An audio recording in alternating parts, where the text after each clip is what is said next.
Saya orangnya sedikit menyendiri. Kalau dekat sama orang lain tuh kayak serem. Pertanyaan pertama, apakah itu ada hubungan sama karma gitu dulu deh? Orang kan sering mencari logikanya, pengen tahu kenapa sih saya begini. Nanti kalau dengan soul matter kan kita bisa tahu sumber saya berkarakter seperti ini karena apa. Semakin kita menghindari hal tersebut, karma itu tidak akan selesai. Nah, bagaimana biar karma itu selesai dan kita juga tidak berada di dalam rasa yang tidak nyaman tersebut. Kira-kira gimana, Bun?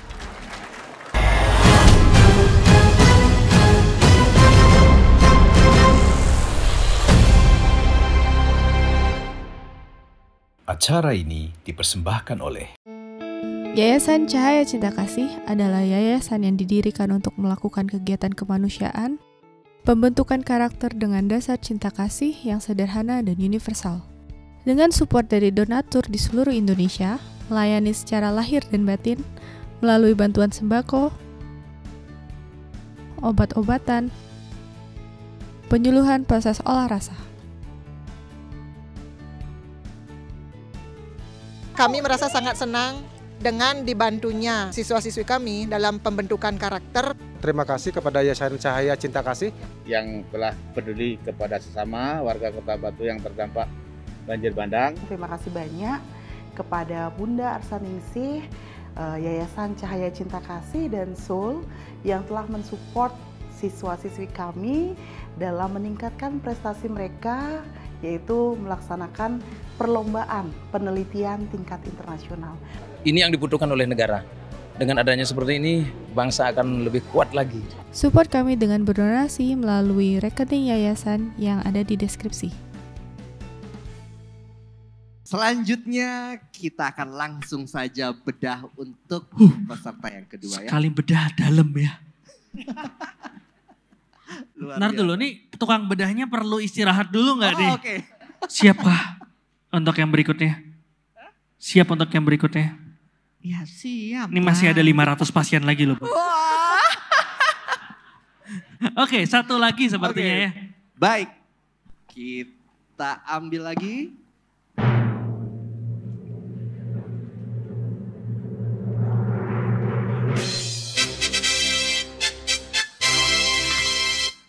Waduh, namanya panjang sekali nih. Yang namanya panjang langsung. Calvin, oke. Semoga ini tidak ada salah penyebutan nama ya karena ditulisnya agak sulit dengan hurufnya. Tapi mungkin Calvin Sugar Hadi Projo. Ada? Oke, silakan. Untuk naik ke atas panggung. Ya, silahkan langsung saja. Oke. Menduduki kursi yang sudah panas. Panas sama yang tadi. Panas sama yang tadi ya. Silakan. Oke. Ya, ini balik lagi ya. Sebenarnya penjelasannya udah tadi kan Calvin udah dengar juga. Aku minta persetujuannya apakah sudah oke kalau bisa dilakukan proses pembedahannya. Oke, kalau udah oke bisa minta tolong tanda tangan di sini ya. Administratif banget ya. Ya, situ aja.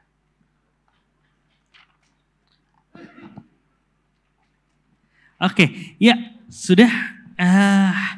Kita siap-siap untuk ngelakuin prosesnya sama aja aturan mainnya kayak tadi. Panggilannya siapa? Calvin. Calvin. Oke, Calvin bisa cerita kira-kira masalahnya yang mana. Cuman kan tetap kita supaya fokus paling di satu poin masalah ya. Ya, mungkin bisa dipakai mic-nya dan mungkin bisa mulai ceritain kira-kira apa yang perlu dibedah. Sebelum itu perkenalkan, nama saya Calvin Sugar Hadi Projo. Kali ini saya masih kuliah di IDB di Desain Komunikasi Visual. Di IDB, di Renon.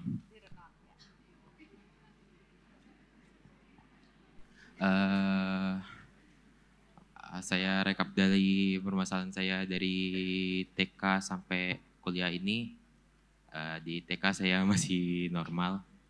Di SD itu saya orangnya sedikit menyendiri.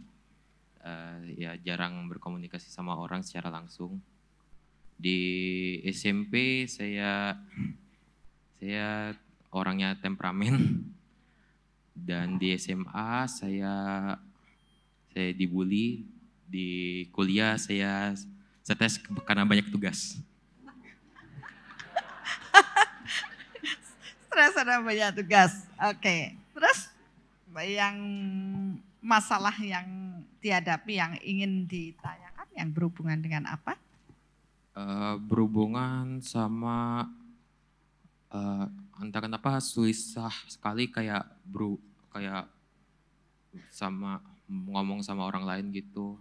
Habis itu kayak ngerasa kayak gimana ya, kayak susah banget gitu ngomong sama orang lain. Itu aja sih. Berkomunikasi. Ya. Sejauh ini itu aja sih masalahnya. Kalau stres sih udah sering. Oke, jadi ya dari proses yang di awal penyendiri, terus dibully dan stres karena banyak tugas ini, mungkin mudah-mudahan harapannya kalau bisa komunikasi dengan orang lain itu lancar akan jauh lebih baik gitu ya. Tentu kan semua itu juga ada hubungannya dengan proses hubungan kan. Jadi mungkin kira-kira gimana Bun? Ya memang sih proses komunikasi itu kan ada yang memang jago, ada yang udah berusaha jago tapi ya masih belum berhasil. Nah itu kira-kira gimana? Pertanyaan pertama, apakah itu ada hubungan sama karma gitu dulu deh. Kalau ternyata enggak, pasien berikutnya nih. Segala sesuatu ya berhubungan dengan karma ya. Tetap itu, maksudnya dari apa hukum tabur tuainya tetap ada ya. Nah, di sisi ini yang saya lihat kan proses pembentukan pertama adalah ketika berada di dalam kandungan ibu. Itu yang mungkin sangat mempengaruhi di awal. Ya, jadi ada rasa ketakutan enggak ya? Ya takut tadi mau ngomong. Kalau dekat sama orang lain tuh kayak serem. Serem. Dekat sama bunda serem juga ya. Agak kagok sih. Iya. Sama bundanya mungkin enggak, sama sayanya mungkin iya. Iya. Jadi kalau saya lihat, kalau yang tadi kan kecenderungannya dibully karena punya emosi ya. Kalau dilihat dari Kevin ini kan emosinya tidak temperamen tapi tidak sebesar Bapak tadi ya. Jadi tapi radiasi yang paling saya banyak tangkap adalah ketakutan. Ya, ketakutannya nih radiasinya 100, 200, 300, 400, 500, 600, masih 700 masih ada. 800 masih ada. Wow, ya. Radiasi yang dibawa adalah ketakutan. Nah, ada apa? Kok takut bawaannya? Walaupun mungkin nggak tahu takutnya kenapa ya Bun. Iya. Nggak ngerti gitu, kok rasanya takut aja gitu. Padahal nggak ada apa-apa gitu.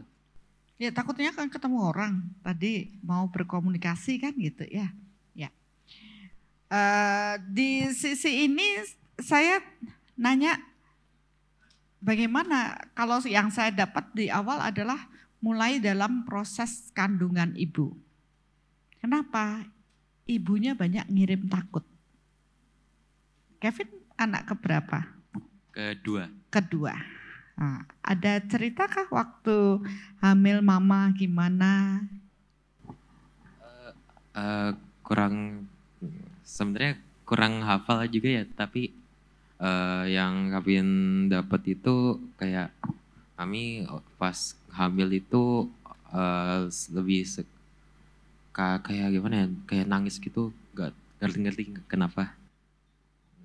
Ya, karena rekaman kesedihan, ketakutan pada waktu kehamilan Kevin itu terekam kuat di dalam diri, dan inilah yang membuat jiwa yang tertarik yang sejenis dengan rasa takut yang dimiliki oleh sang ibu. Ya, jadi kenapa di Bali maupun di Jawa disuruh membersih pada waktu hamil 7 bulan ada menggedong-gedongan, mitoni itu menjaga perasaan ibu hamil untuk tetap bahagia. Sebenarnya dibersihkan itu dari rasa-rasa yang tidak nyaman. Nah, saya menangkap radiasi ibu Kevin ada rasa takut yang dalam pada waktu hamil. Saya tidak tahu apa, tapi inilah yang membuat proses awal tertarik dan terekam. Nah, sekarang kita akan lihat dari Kevin sendiri, kalau dilihat ketakutannya itu dari mana. Satu kehidupan sebelum ini, dia juga punya rekaman takut. Tadi takutnya kan sampai 800-900 lebih ya. Sebentar Bun, Ya. sebelum ke situ. Jadi kan yang Bunda tadi sebutkan adalah pada saat masa kehamilan, ibunya memiliki pendaman takut yang besar. Maka yang tertarik adalah jiwa yang memang juga memiliki pendaman takut. Berarti kalau kondisi seperti itu kita nggak bisa benar-benar nyalain, ini 100% gara-gara si ibu gitu. Enggak juga ya, karena dia sendiri juga memang jiwa Sudah itu juga membawa juga. Ya, antara takut ibunya ada terekam, kemudian takut dari bawaan jiwanya juga ada. Ya. Belum lagi di sini berlatih takut.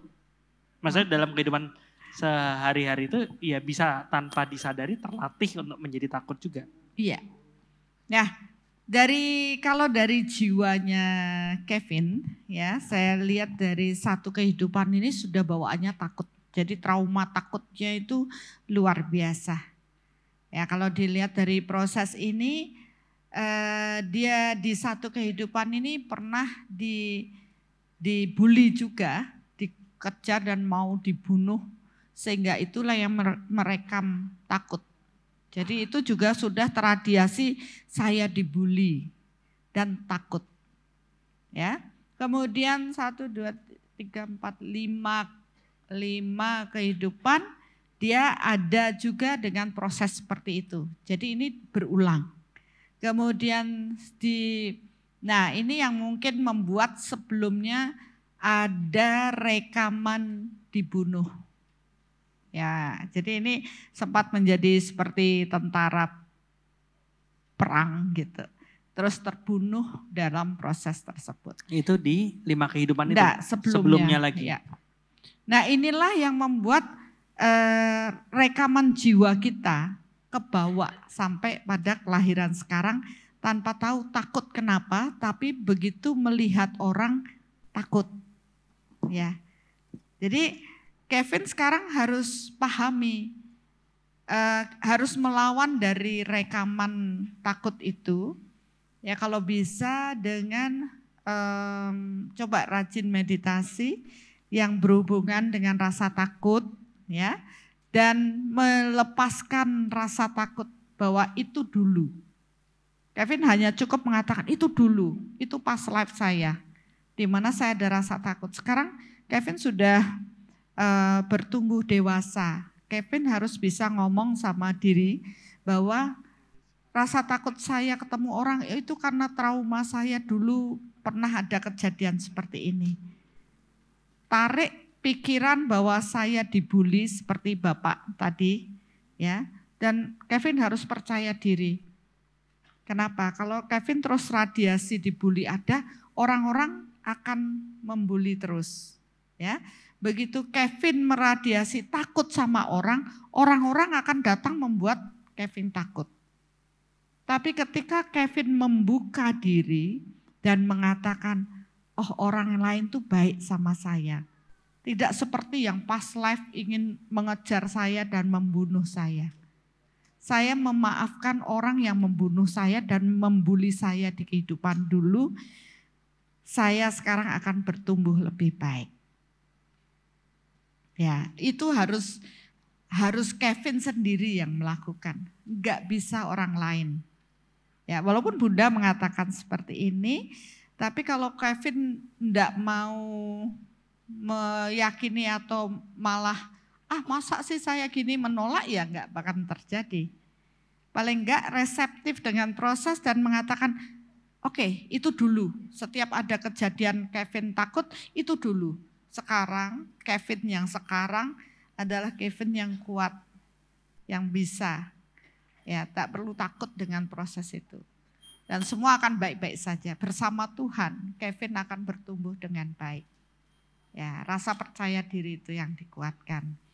Ya, ke depannya tergantung pada proses menentukan pilihan. Tuhan memberi akal budi dan kehendak bebas pada manusia. Nah, Kevin menentukan, karena Tuhan sudah memberi kehendak bebas pada saya memilih bahagia. Saya memilih memaafkan orang-orang yang dulu membuli saya dan membunuh saya. Sekarang saya bisa bertumbuh lebih baik. Saya meradiasikan cinta, orang-orang yang penuh cinta datang pada saya. Jangan menutup diri. Karena kejadian ketakutan yang dibawa dari past life, orang cenderung menutup diri. Sekarang Kevin harus belajar membuka diri dan meradiasikan bahwa orang yang datang pada saya adalah orang-orang yang baik. Ya, itu akan membantu seleksi alam. Ini kan ada seleksi alam. Kevin yang punya power untuk menyeleksi. Mau yang mana nih? Gitu. Kalau yang kemarin takut karena dulu radiasinya orang yang membuli aja datang. Sekarang Kevin harus mengubah bahwa saya nggak takut lagi, orang-orang yang datang adalah orang-orang yang penuh cinta. Kita yang mengubahnya, maka orang yang penuh cinta akan datang pada diri kita. Ya, itu yang menurut Bunda paling penting, karena rasa ketakutan nanti juga pengaruh pada proses jodoh. Ya kan? Kalau Kevin terus takut nanti padahal jodohnya sudah ada, tapi Kevin tutup hati terus. Ya kan, nanti malah susah, mending buka diri dan biarkan orang-orang yang penuh cinta datang pada diri kita. Oke, iya. Mungkin kalau tadi Bunda bilang, oh iya harus membuka diri, harus menyadari bahwa oh ini dari sesuatu yang di luar, kita harus berani. Nah itu kan mungkin hal-hal yang banyak yang ngasih tahu, banyak yang nyebutin, dan mungkin sudah dilakukan dengan usaha maksimal, tapi belum tentu juga memberikan suatu hasil yang kelihatan. Nah kalau kayak gitu kira-kira ada gak sih beyond that atau yang lebih dari proses itu? Karena kan kalau ngelihat di sini rekamannya tuh udah dari 1 kehidupan yang lalu, udah dari 5 kehidupan yang lalu, udah dari 10 kehidupan yang lalu. Nyelesain yang sekarang aja ini kan perlu effort, apalagi ini sampai di proses kehidupan yang lalu itu gimana? Ya, oke, itu di past life itu kan mencari sumbernya. Maksud Bunda melihat sampai ke belakang itu kan mencari sumber atau pencetus kenapa rasa takut itu masih tersimpan. Kan itu. Mungkin Kevin sendiri atau orang-orang kan nggak tahu kenapa ya tiba-tiba saya kecemas banget. Kenapa ya saya tiba-tiba takut banget ketemu orang. Kan nggak pernah tahu kan. Ya nggak pernah tahu. Tapi itu terus setiap ketemu lagi takut. Tapi begitu pencetusnya itu kita pahami, logika kita masuk, oh iya ternyata saya takut tuh karena kejadian di past life itu begini. Bukan karena saya aneh sendiri atau bukan karena saya salah mikir segala macam, kelihatan gitu ujungnya apa. Ya gitu. Kelihatan, ini loh penyebabnya. Orang kan sering mencari logikanya, pengen tahu kenapa sih saya begini. Nah kalau dicari di kehidupan sekarang kan enggak nemu ini. Karena ini ada di past life-nya.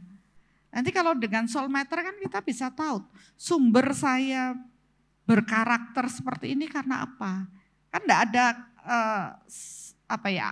sesuatu yang muncul tanpa sebab, ada sebab akibat. Ini kan proses akibat dari sebab yang di mana kita nggak tahu.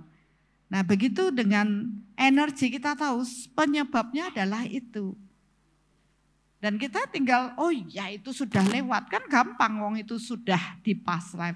Yang penting saat ini saya harus percaya diri. Semua nggak apa-apa, itu kan dari rekaman trauma saya di masa lalu. Nah, menyelesaikan dengan apa? Mengelola pikiran aja. Oh, itu dulu. Maafkan orang yang dulu pernah melukai saya, membuat saya takut. Dan saat ini saya harus berbenah. Saya harus bisa, orang nggak apa-apa kok. Orang lain juga nggak gigit gitu loh. Ya, jadi itu yang kita perkuat di dalam diri. Ya, itu aja sih. Itu aja, ya. Mudah-mudahan Bunda ketemu Kevin lagi sudah berubah, ya. Udah jauh lebih percaya diri menghadapi banyak orang. Karena sadari bahwa kita adalah makhluk sosial. Kita butuh kehadiran orang lain. Apalagi kehadiran orang yang mencintai Kevin. Ya, iya. Terima kasih. Ya nih Bunda, sama seperti yang tadi. Tidak berbeda karena ada hal yang mau diberikan. Ini blockingnya perlu.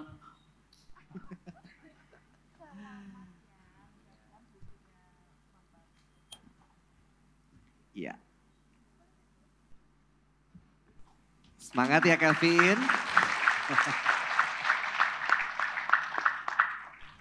Oke baik, saya tanya dulu nih sama Bunda dan Dokter Asto. Kira-kira masih ada waktu gak untuk kita membedah satu lagi mungkin? Kita kalau di sini pakai soulmeter ya Bapak Ibu, jadi iya, takutnya nanti kalau misalnya waktunya nggak cukup, kita bedah, udah gitu tiba-tiba langsung oke, lanjut ke minggu depan, itu harus susah. Jadi bagaimana nih? Bagaimana? Waktunya tadi dapat info kalau masih ada lagi 10 menit. Kayak kalau ngomong yang tadi dalam-dalam gitu 10 menit, nanggung ya. Iya, kalau ini terukur dengan soulmeter, rasanya untuk bedah kasusnya cukup, ya, karena waktu tinggal 10 menit. Saya akan lempar pertanyaan saja, mungkin Bapak Ibu ada yang mau bertanya. Kalau tadi kan cuma yang bertanya yang dapat kesempatan. Siapa tahu Bapak Ibu ada bertanya. Wah itu nomor 1 di belakang sudah duluan. Oh bapaknya mau maju ternyata. Oh iya, Oke, boleh baik. Pak, mari Pak. Mari Pak, Silakan. silahkan.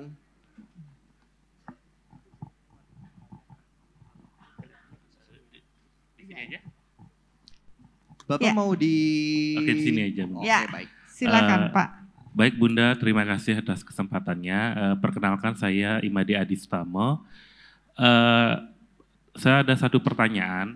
Barusan kan dibilang bahwa kita semua berkaitan dengan karma, biarpun itu kita merasa tidak nyaman dengan orang-orang tersebut, dan kita harus bisa dibilang ada beberapa kalimat di IG yang saya lihat bahwa kita harus menghindari yang namanya lingkungan yang toksik dan yang tidak nyaman dengan kita gitu.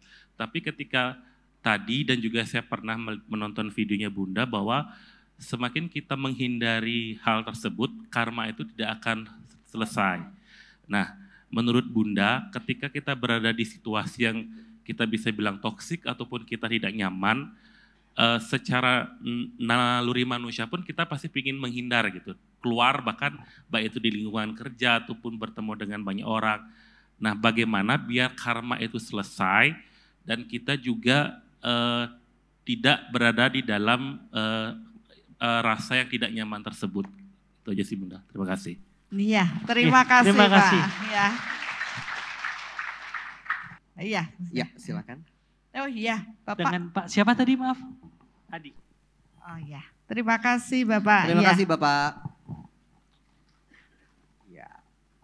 Oke, kita bahas ini atau Kita ini jawab, ya. pertanyaannya bukan pertanyaan toksik kan, nanti kita hindari aja gimana?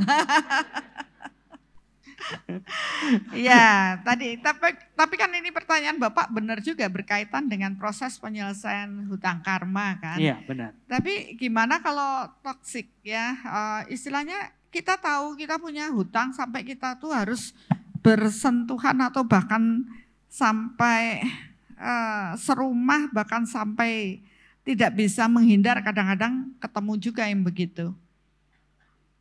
Apa yang harus kita lakukan? Ya, satu sisi kita juga ingin menyelamatkan diri ya Bapak Ibu, kalau kondisinya sangat-sangat buruk, masa kita terus berada di sana? Ya, jadi istilahnya ngapain di sana, nanti kamu seperti kodok dalam tempurung mati lemas di dalam lubang itu terus. Padahal kita bisa menyelamatkan diri.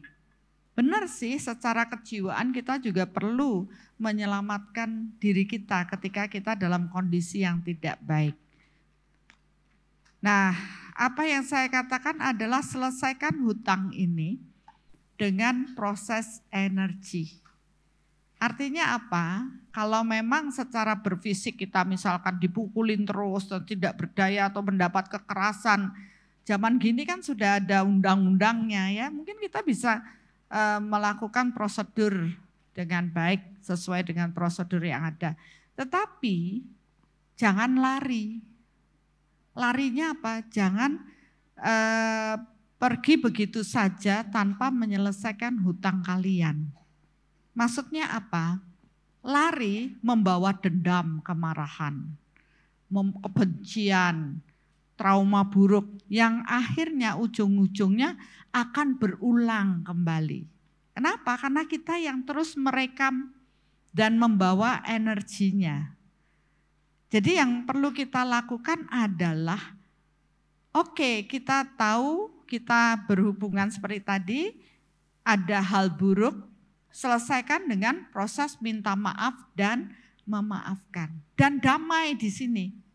Tidak ada gerundelan lagi. Oke, saya memang sampai di sini damai. Kalaupun kita harus pergi ya pergi aja. Tapi harus selesai, harus damai. Sama aja misalkan, oke kita mau cerai nih karena kamu begini, begitu. Terus bercerai, tapi masih bawa dendam, kemarahan. Apakah itu akan selesai? Tidak. Nanti akan ketemu lagi, lu lagi. Enggak sekarang enggak. Atau ada lagi yang harus terjadi karena apa? Hutangnya belum selesai. Jadi lebih bagus ya selesaikan dengan damai, ya sudahlah. Dia memang begitu, kita tidak bisa mengubah atau menyenangkan banyak orang. Selesaikan dengan damai, tidak ada lagi radiasinya, supaya di kehidupan yang akan datang kita tidak lagi bertemu lagi, lu lagi, gitu. Berarti kalau kita ada satu proses yang toksik gitu ya, terus kita nggak selesaiin, itu artinya kita sudah menyiapkan di suatu saat di masa depan kita ketemu lagi sama dia. Betul. Dan mengalami hal yang sejenis lagi. Dengan penderitaan yang sama. Cuman beda casing. Beda casing, beda cerita, sakitnya sama. Sakitnya sama. Nah ini kan nggak, tadi waktu diceritain kan nggak cuman ngomongin tentang toxic relationship di dalam hubungan, di dalam proses kerjaan juga. Kerjaan juga begitu. Saya mengamati dari teman-teman ya, atau orang-orang, ketika mereka ingin pindah kerjaan, saya bilang selesaikan dulu hutangnya di sana. Jangan membawa kemarahan untuk pindah pada kerjaan lain. Selesaikan dulu semua rasa-rasa yang tidak nyaman. Berdamailah di situ, baru pindah. Jadi nanti tidak ada lagi hal-hal yang membuat kita ke sana lagi atau berhubungan lagi, emosi lagi, tidak. Selesaikan itu dengan baik, baru kita berpindah. Itu yang paling bijaksana bagi saya.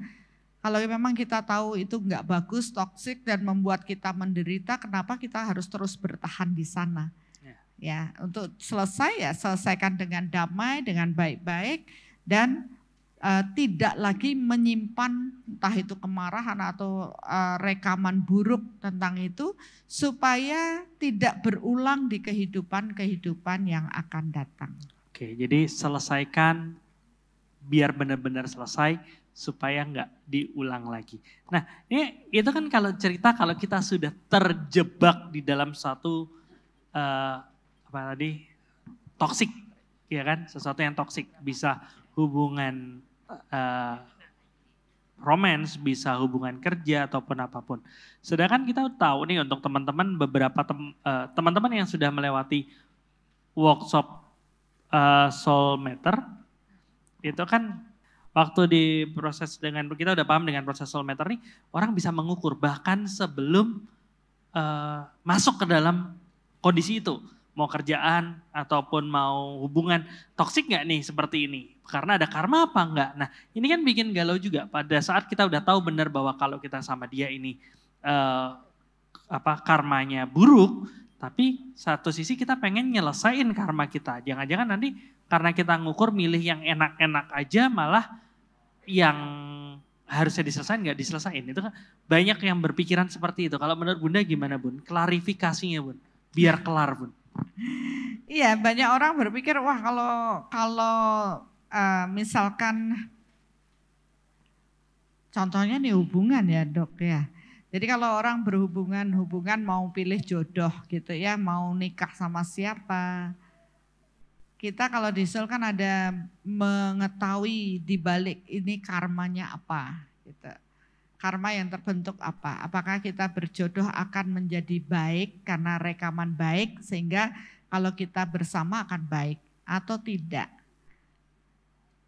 Beberapa orang yang paham dia mengukur wah ini kalau bersama karena dulu saya punya hutang buruk atau pasangan hutang buruk maka pasti ada hal buruk nantinya. Tapi kadung cinta Bunda. Sudah kadung cinta mau gimana? Ya, tai kucing aja rasa coklat katanya. Kan kita mau gak mau orang sudah kadung cinta. Oh ya gak apa-apa, itu pilihan lagi. Begitu pilih menikah, bener akhirnya seperti yang terukur karena karma itu gitu. Nah terus mau gimana? Ya proses kalau mau bersama bertumbuh adalah dengan proses menyelesaikan, bertoleransi, bertumbuh bersama. Akhirnya mereka bisa saling memahami dan membentuk karma baru yang baik, yang akhirnya mereka bisa bersama dengan baik.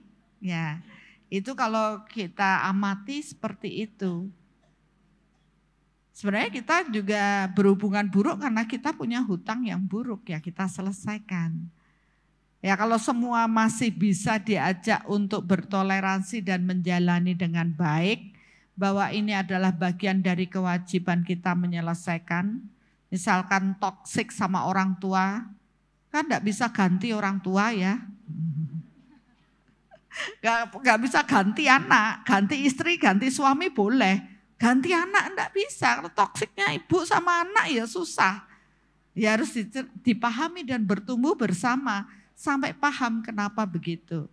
Nah ini pun toksik yang begini, kalau di Soul kalau mereka bertumbuh bersama, seburuk apapun hutangnya, penderitaan mereka bersama, akhirnya mereka bertumbuh saling memahami, saling menerima, saling menyelesaikan hutang karmanya. Akhirnya mereka bisa berdamai dengan baik. Ya, kalau masih bisa diupayakan untuk baik, kenapa tidak? Disinilah kita belajar untuk bisa saling menerima dan tentunya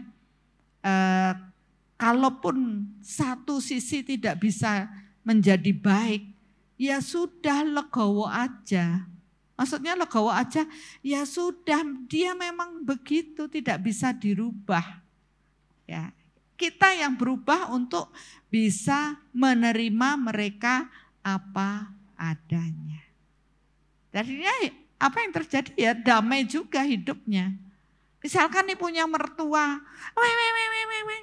tapi saya cinta sama anaknya, mertuanya, ya udah berdamailah dengan mertua yang begitu. Minta maaf, memaafkan, terima dia apa adanya.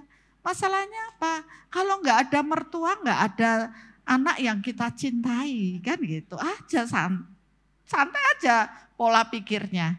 Sehingga kita juga damai kembali.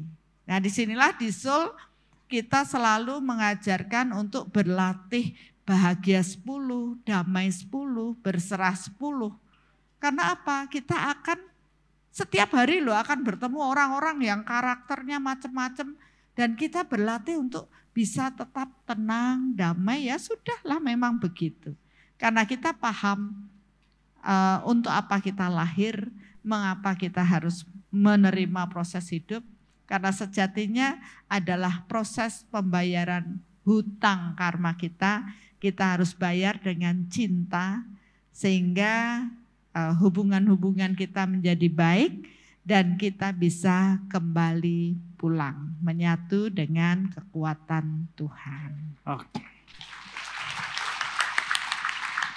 Ya, tadi walaupun ini untuk satu pertanyaan yang spesifik tadi Pak Adi, tapi bisa dibilang itu menjadi satu summary ya untuk event yang kali ini, bahwa kita lah yang harus menyesuaikan dengan proses mengolah rasa, mengolah pikiran agar sedikit demi sedikit semua terselesaikan dan kita bisa mengkondisikan diri supaya bisa balik pulang.